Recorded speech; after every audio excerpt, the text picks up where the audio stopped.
a story about him that I think is interesting. Oh, your video taping.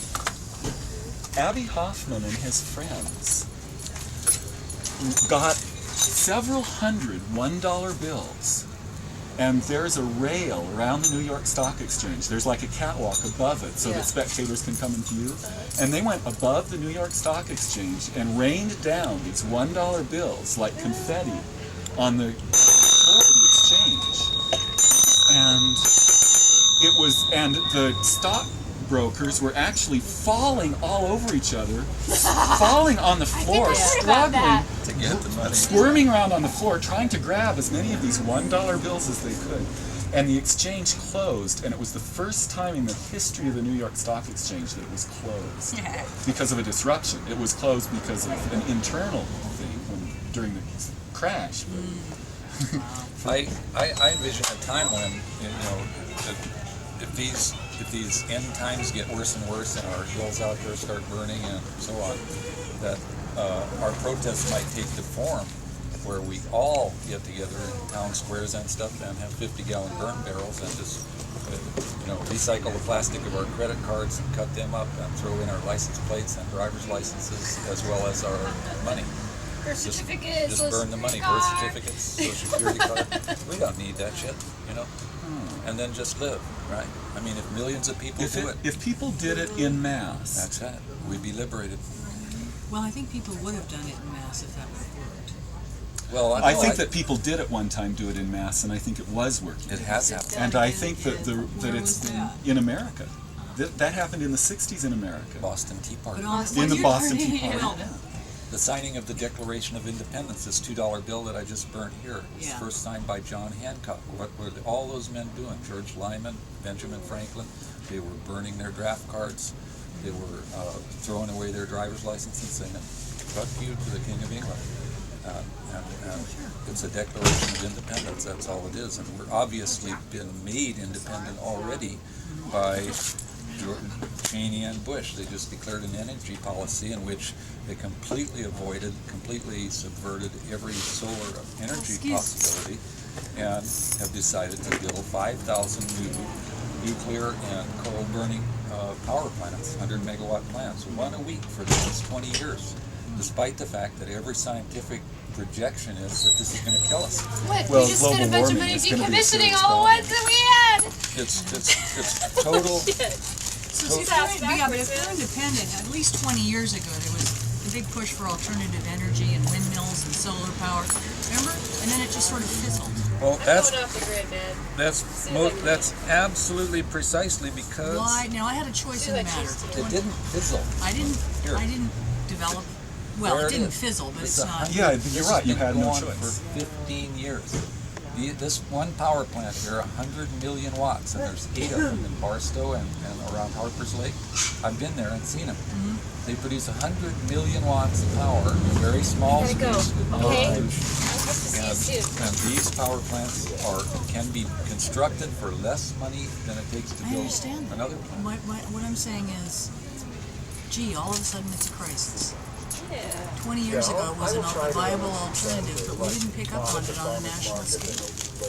That includes me individually. That's right. I didn't convert to solar or windmill. Tiny minority. It's a crisis because I allowed it to be. Look at that. Yeah. It's a crisis. But I He's allowed it. really open-minded. I mean, I'm taking my part in responsibility. So what's going to I kept happen? paying my gas bill, and I kept using fossil fuels in my car, and I kept turning on the lights. But what's worse is what the leaders have done. Right?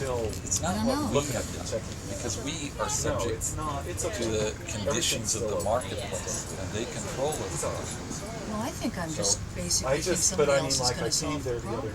Well, that's what everybody thinks, but it's not going to happen unless we... And I didn't get that, and I was like, no, you gotta stay. You know why And else? then after Because you I don't left, he have was to walk like, no, I down to the just want railroad to chill track and and make collect dinner. lumps I of found that coal. really strange because he's usually Now, really if that was social. something I had to do on a daily basis, I know. I might have a different He perspective. surprised me. I might be a little closer to the issue. As it is, all I do is hit my thermostat, flip the switch, and bingo. But if I had to walk down to a river and pick up the river, Okay, cool. Right. Yeah. I might have a different sense of what's going on. And the $3 you just burned represents probably a meal for a week in some Indian villages. Doesn't. It represents chains of slavery. Horrible chains of slavery to brutal masters who are going to rip off the heart of every watermelon that grows if they have an opportunity. They're going to rip the heart out of the womb, which they're doing right now by genetic engineering and cloning. They're going to rip the heart out of everything for money. That's what it represents.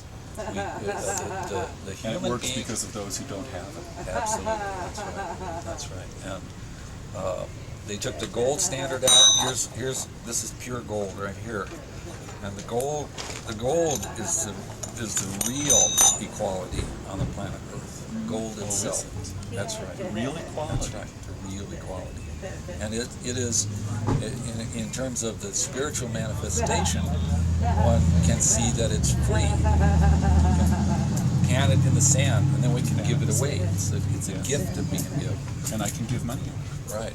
And we have a as soon as you write a piece of paper and say, well, this is the same as this gold, then you've done the unthinkable and the impossible. You've done the impossible when you do that. Thank you. And they did that. Thank you. Here. Hey, I was thinking of walking up to rich people That makes sense. and giving them money and saying, you know, you look like you really need money. Yeah. Yeah, see, but I give it to him and he burns it. But you know, I've you know given who it gives to who worse gives this than dollar that. bill the power? I do.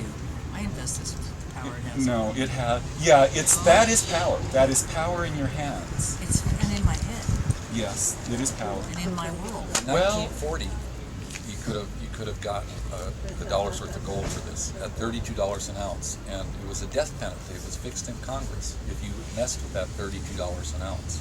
Yeah. And so this still had validity.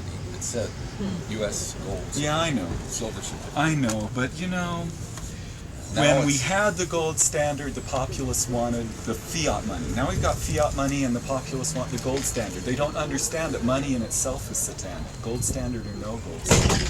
They don't want to see it. They don't want to see that we need to go much What deeper about than that. beads? But What it's about also- bartering? What's the difference? What is the difference? What's a You clamshell? know, as it's in relation to a another dollar kind of bill? money. Right. We need to go so much deeper than that. Well- Money, clamshells, beads, bartering, Food. everything. I have You a know, chicken, life you have a is pig. free. I'm breathing now. Okay, let's put it this way. I've got 3 chickens. You've only got 1 chicken. When your daughter's getting married, Uh-huh. and you need more chickens for the feast, Yeah. and you come to me, and what do you say? I need more chickens for the feast for my daughter's wedding. Give me all your chickens. Or do you say, let's see, if you give me your chickens today, then when my crop comes in next week, I'll give you an extra bushel of corn. Yeah. What do you think would work best? I mean, what do you think would really get the result?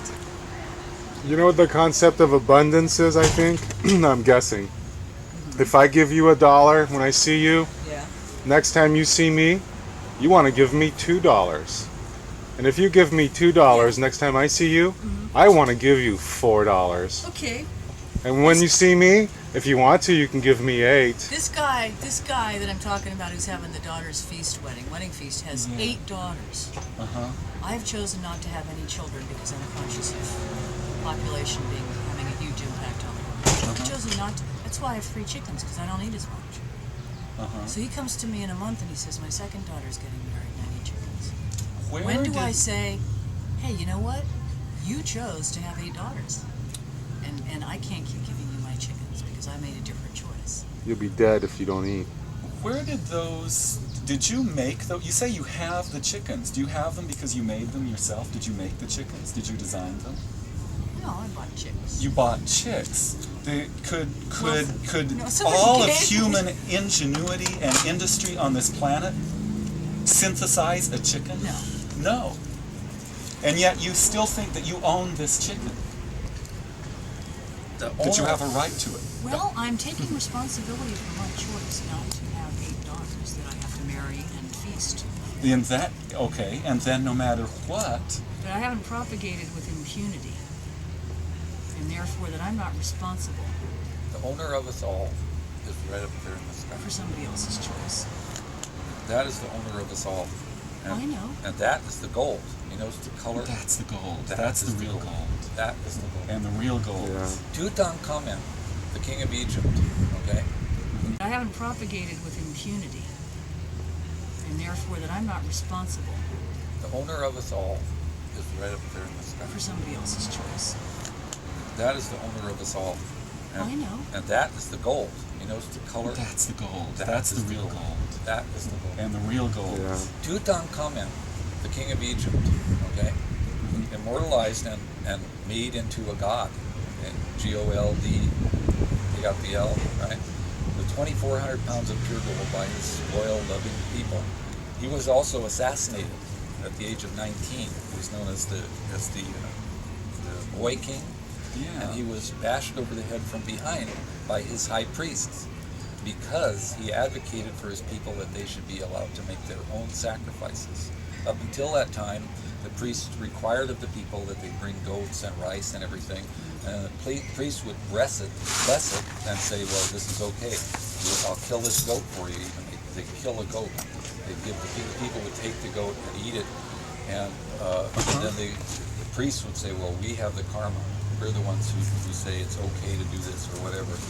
Tutankhamun, he advocated the opposite of that. He said, you can make your own sacrifices. I want the people to be, able to do this. Have their own direct relationship with the gods. Very similar to Jesus saying, this bread is my flesh, the water is my blood, or something like that. It's everywhere. You eat, it's me.